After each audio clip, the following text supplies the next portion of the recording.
आओ मलकी, अरे आवाज चला घुमा दे।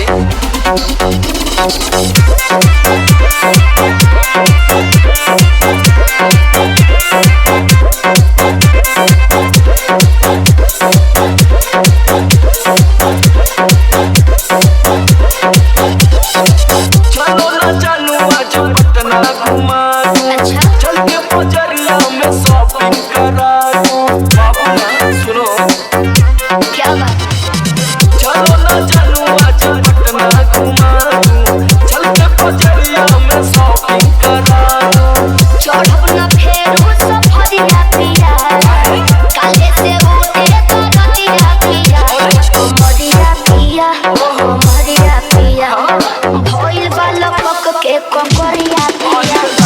मरिया पिया, मरिया पिया, भइल बाल पक के ककरिया पिया। अरे तो बढ़िया फजीहत हो गई।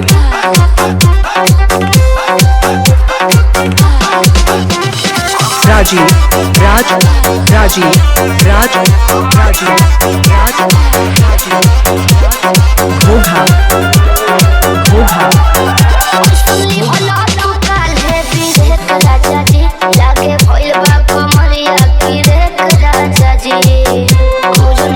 बुझाता सुना नहीं रहबो संभल के गोरी, तमन्नावा चहु कबे करी।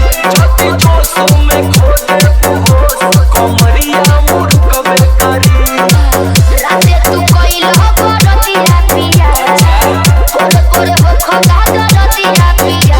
कमरिया पिया, कमरिया पिया, भइल बा लपक के ककरिया पिया। कमरिया पिया, कमरिया पिया, भइल बा लपक के ककरिया पिया। Rajiv Raj Rajiv Raj Rajiv Raj Bhogha Bhogha Bhogha पहिले वादा तू करो आशीष पिया हो, कौन करब ना अब साजिश पिया हो।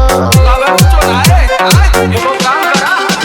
लड़की से छलवा लेबू, तो बहुते आराम करी हो। जब तभी है कमर समार, दवाई नियन काम करी हो। ले आवो इमरान हो रतिया पिया, तबे नु जाई सरतिया पिया। कमरिया पिया, कमरिया पिया, भइल बा लपक के ककरिया पिया। कमरिया पिया, कमरिया पिया, भइल बा लपक के ककरिया पिया। चल मत कर नाटक, बंद कर फाटक।